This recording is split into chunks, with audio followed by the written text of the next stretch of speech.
Hello, world. Today I want to talk to you about positive goodbyes. Saying goodbye in preschool happens several different ways. Some children love to be at school, and some children love to be at home with their child. Um, all in all, it is important for children to know how to say goodbye. I have a resource from Spark Learning Lab that offers pointers on how to create positive goodbyes and helping children and family manage separation. I love my child just as much as the next person, but I do understand that I could create a mood for my child when dropping them off. So it's important. It was important for me when dropping my child off at school to create as less friction or drama or just to make the transition for my child and myself as smooth as possible. I know for me, once I dropped off, I didn't want to be feeling like, "Ugh, is my baby still in there crying hours later?"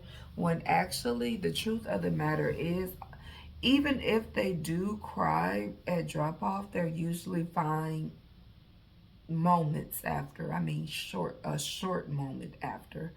Any child that has been crying was, unless it's the first 2 weeks. If it's a child, first 2 weeks, expect them to cry a lot. Uh, maybe for the first couple of weeks, and then after that, it should become noticeably a lot less. Reassure families that distress is normal. It is normal for your child to cry at drop off. They don't know me. I don't really know them, but we're going to work through this. And they may feel this way at drop off for the next several days, possibly 2 weeks. Maybe you have to change some things when dropping off. One thing I encourage my parents not to do is to stick around. Make it short, simple, and sweet. I love you, kisses, hugs, goodbye. And I personally will reassure them that you're going to have a great day. You're safe. You know, you're in good hands at our daycare. Um, as a teacher, you can reassure families that distress is normal. Let families know that your child's distress during separation is normal is because it varies from child to child. Some children might never cry at drop off. I mean, like ever, like they was meant to be here. And then it's oddly enough, some children might not cry at first, the first week, and then just bust out crying the next week. I guess they was like, okay, now I see what you're doing, and they're not with it. But you know, over time they'll adjust. Reassure children and families that your priority is helping them to separate positively. So, as a child care provider, you want to assure families that we can work and make this the best transition ever. Let families know that it's normal for them to feel a bit anxious too. It's normal. I mean, and I tell them I've had a hard time dropping off my child, in the past, so I get it. Ask families to share ideas about dropping off and what works for them successfully. Ask families what actions will help them to feel more comfortable when leaving their children when they experience distress. Bring comfort items from home.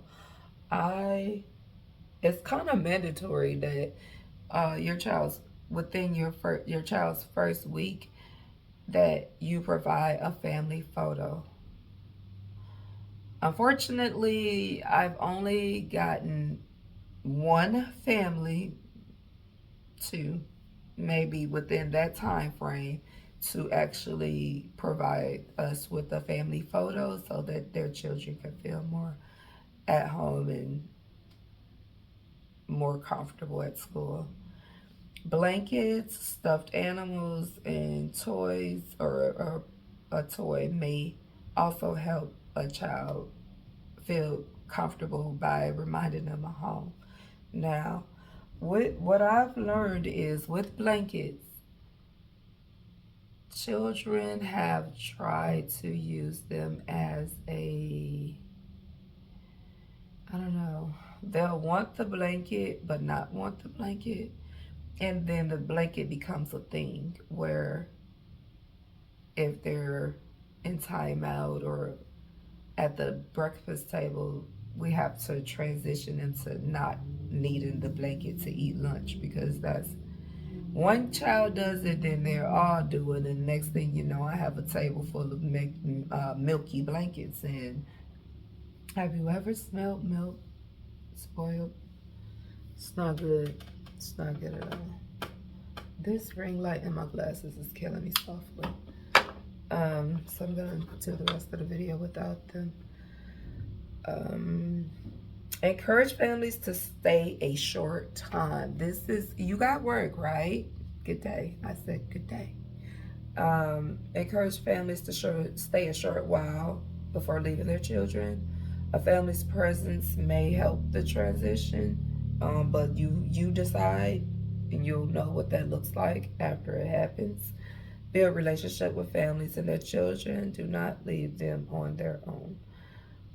I can only stay and encourage the situation for a certain amount of time before I have to get back to life. You know, there's other children here, and there is usually something that I need to do. So I only have so much time to coach families through separation. And if you just can't stand to hear your child cry, although they're not going to cry long once you leave, you might want to keep them at home. Decide a routine with families. Talk to families about what could be helpful for a successful transition. Decide on a ritual or routine together to help ease separation. So one thing that I say to children is that, you know, your mom or dad will always return. Haven't they returned in the past? They're going to return today. I understand you're sad, but they have to go to work. So, you know, from there it kind of works out. Stress the importance of saying goodbye. Help families appreciate the importance of saying goodbye to their children, even if it provokes distress. It is not encouraged for families to be like, drop the kid off, look over there, and then dip out the door. I know we all had a cousin who's done that, and then the kid is left confused, like, did my mama just leave? Yeah, it's important for your child to say goodbye so they know what to expect. They can get used to just, I'm gonna have to say goodbye and I'll see you when you return. It is important that children learn the concept that their family always returns to pick them up, as I just stated. Provide a consistent primary educator. Be consistent with your teachers. Here we provide consistency. I'm usually the one to greet children in the morning because my day starts at 5 a.m. and my co-workers start anywhere between 7:30 to 10 o'clock. So children can look forward to seeing my face first thing every morning. Present interesting activities. And when I worked at a daycare center, one thing that would get most children who had separation anxiety, which would get them through it, was to offer drawing a picture. For most children that worked, Here in my daycare home, I offer a snack. I usually ask the children, do you want a snack? Depending on the time, because snack cutoff time is 7:30. So, because breakfast is at 8, so around 7:30, I'm usually like, no more snack. Sorry, breakfast coming soon. But I will offer to read with them or do a puzzle with them. And early in the morning is usually time for a little Sesame Street or Bubble Guppies or something like that, because the television changes at 7:30 to something like classical music or whatever the choice of music is for the moment. Welcome children and families and guide them towards the activities eventually that'll help them with separation. Respond to distress. Never, I mean, just because it may be something small to you, don't mean it's not a big deal to a kid. So never leave a child upset to cry alone. I always respond to their distress. And as I stated, sometimes I'm a little busy, but I have coached my children to help out other children in distress too. There's usually always another child who will help a child through their distress. But as best as I can, I do stay with children and reassure them that I understand that while you're sad, I understand that you're sad. But mom or dad has to go to work and, offer them things that can help them through the moment.